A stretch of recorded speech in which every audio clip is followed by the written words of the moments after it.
हुए स्वर साज नहीं, वेद की रक्षा कौन करे, जहाँ कायम आर्य समाज नहीं। आज की सभा के अध्यक्ष सम्माननीय स्वामी जी महाराज, समस्त उपदेशक महानुभाव, बाहर से आए हुए आर्य भद्र पुरुषों, माता बहनों, बालकों, साथियों, बहुत अच्छा कार्यक्रम आपने सुना है। मैं थोड़े विचार आपके सामने रखूंगा। सामने इन बच्चों की संख्या ज़्यादा है और शायद ये विद्यार्थी इसी स्कूल है शायद। बच्चों शांति से सुनो, 2-3 मिनट आपसे कुछ बात करके मैं अपना कार्यक्रम रखूंगा। देखो, एक जगह पर 3 बच्चे खेल रहे थे। कितने? 3 बच्चे खेल रहे थे। पास में रास्ता था। सुनो भाई बच्चा, तुम्हारी कहानी है। और रास्ते से ये राजा घोड़े पर चढ़ कर के जा रहा था। राजा ने देखा है 3 बच्चे खेल रहे हैं, बड़े लगन है, खेल में बड़ा ध्यान है। राजा निकल गया उन बच्चों को देख कर के। आगे जब राजा पहुंचा तो एक पेड़ के नीचे रुक कर के उसने घोड़ा पेड़ से बांध दिया। घोड़ा पेड़ से बांध दिया। राजा ने देखा पेड़ की छाया बड़ी अच्छी है भाई, बैठ गया तो राजा को नींद आ गई। राजा को जब नींद आ गई तो राजा का घोड़ा खुल गया और खुल कर के वो घोड़ा उधर ही आया जिधर वो बच्चे खेल रहे थे। बच्चों ने देखा इस घोड़े पर एक आदमी बैठ के गया था और ये घोड़ा अकेला आ रहा है। आदमी को गिरा करके भाग आया। आगे चला जाएगा तो कोई इसको पकड़ लेगा, चोर चुरा ले जाएगा, इसको पकड़ो। और बच्चों ने पकड़ करके घोड़े को पेड़ से बांध दिया। राजा की आंख खुली। राजा ने देखा घोड़ा कहाँ गया भाई, मैंने पेड़ से बांधा था, ये किधर चला गया। राजा जग करके घोड़े के पैरों के चिन्ह जो थे, उन चिन्हों को देखते देखते देखते वहाँ आया जहाँ 3 बच्चे खेल रहे थे और पेड़ से घोड़ा बंधा हुआ था। राजा ने विचार किया एक बच्चे खोल करके ले आए, ये चोर हैं। तो राजा ने पूछा, बच्चों घोड़ा किसने बांधा? बच्चे कहने लगे, हमने। क्यों बांधा? कहाँ से लाए?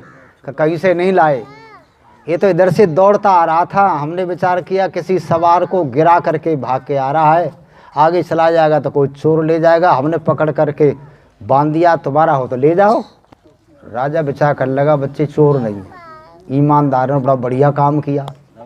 ये नहीं पकड़ते तो न जाने कितनी दूर चला जाता, मिलता नहीं मिलता। राजा बड़ा प्रसन्न हुआ। राजा कहने लगा तुमने अच्छा काम किया, तुमने हमारी परेशानी मिटा दी, हम तुमको इनाम देना चाहते, तुम बहुत अच्छे बच्चे हो, तुम अपना नाम बताओ। एक लड़के ने कहा मेरा नाम नीरू, दूसरे ने कहा मेरा नाम बीरू और तीसरे ने कहा मेरा नाम धीरू। समझ गए? नीरू, बीरू और धीरू।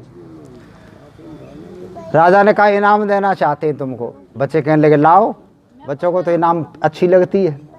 राजा ने कहा इनाम यहाँ नहीं दूंगा, इनाम तुमको घर दूंगा, अपने घर ले जाऊंगा और वहाँ बहुत इनाम दूंगा और इतनी दूंगा जितनी आज तक किसी ने नहीं दी हो। बच्चे बड़े खुश हुए। चलो, राजा बच्चों को अपने साथ ले गया और साथ ले जा कर के राजा ने कहा देखो मैं राज्य करता हूँ और गद्दी पर बैठता हूँ, ये राजा की गद्दी है, बड़ी गद्दी है, ये हर किसी को नहीं मिलती। और तुमको क्या दिया जाएगा? तुमको ये गद्दी दी जाएगी, तुमको राजा बनाया जाएगा और 1-1 घंटे के लिए। लड़के बड़े खुश हुए कि आज हम राजा बनेंगे। पहले लड़के का नाम क्या था? नीरू। नीरू से कहा नीरू तुम गद्दी पर बैठो और 1 घंटे के लिए राजा, और इनाम यह है कि 1 घंटे तुम कुछ भी करो, तुमको कोई रोकेगा नहीं।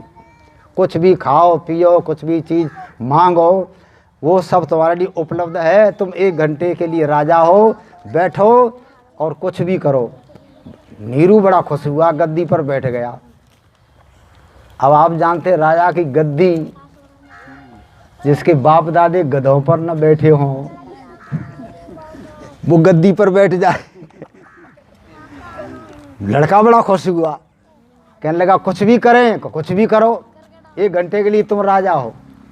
तो लड़का कहने लगा कोई बढ़िया सा कपड़ा जो है उसके मेरी इच्छा है वो दिलवा दो, मैं वो बढ़िया सा कपड़ा अपने लिए पसंद करके सिलवाऊंगा, पैंट शर्ट जैसा भी है।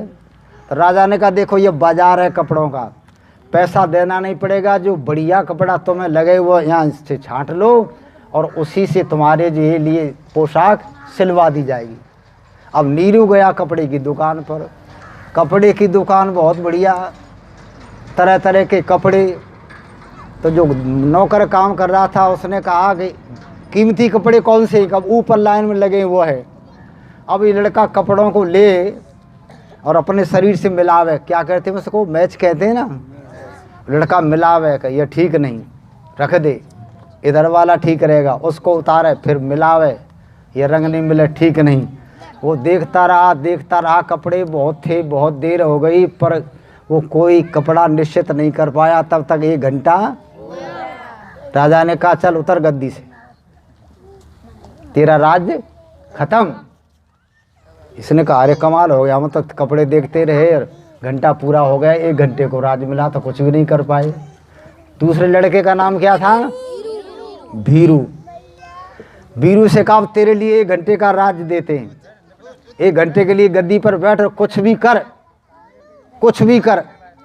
अब ये दूसरा लड़का गद्दी पर बैठा तो इसने कहा राजा कुछ भी करें, कुछ भी करें, भूख लग रही है, हम तो मिठाई खाना चाहते हैं, बढ़िया सी मिठाई मंगा दो। उसने कहा मंगाएं क्या, ये दुकान है और तरह तरह की मिठाई हैं, जो चाहे सो खा ले। अब ये गया दुकान पर, मिठाई बहुत बढ़िया, तो इस मिठाई को थोड़ी सी ले, जी पर चखे, इधर वाली ज़्यादा अच्छी होगी, इधर में से ले, चखे, ये ज़्यादा बढ़िया होगी, उसमें से ले। कभी नमकीन, कभी जो है खोआ की मिठाई, तरह तरह की जो है वो चाखता रहा, भरपेट खा नहीं पाया। तब तक 1 घंटा पूरा। राजा ने कहा तेरा राज खत्म, उतर। उसने कहा अरे गलती हो गई, हम तो भरपेट खा भी नहीं पाए और 1 घंटा पूरा। अब कौन सा लड़का रहा, क्या, धीरू। धीरू से कहा 1 घंटे का राज तेरे लिए है, तो गद्दी पर बैठ। अब धीरू जो गद्दी पर बैठा तो न तो कपड़ा मांगा इसने और न खाने की मिठाई मांगी। क्या कहा इसने, 1 घंटे के लिए कुछ भी करें, कुछ भी करो। तो धीरू ने कहा राजा तेरे खजाने में रुपया कितना है। राजा सोचने लगा ये कहाँ पहुंच गया, खजाने में रुपया कितना है। राजा ने कहा 40 लाख। धीरू ने कहा 10 लाख निकालो।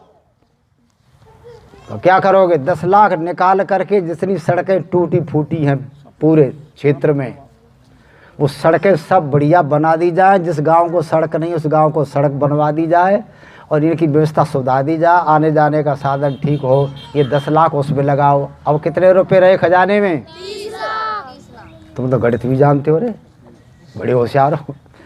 कहा 10 लाख और निकालो। राजा ने कहा क्या करेगा, 10 लाख रुपए निकाल करके जिस गांव में स्कूल नहीं, स्कूल बनवा दो। स्कूल के अंदर फर्नीचर सामान की कमी है, टाट पट्टी बिछाने बैठने की, वो उनमें जो है व्यवस्था कर दो और जो है उनकी मरम्मत करा दो। ये 10 लाख रुपए उसमें लगाओ। अब कितने रहे, 20। लड़के धीरू ने कहा 10 और निकालो।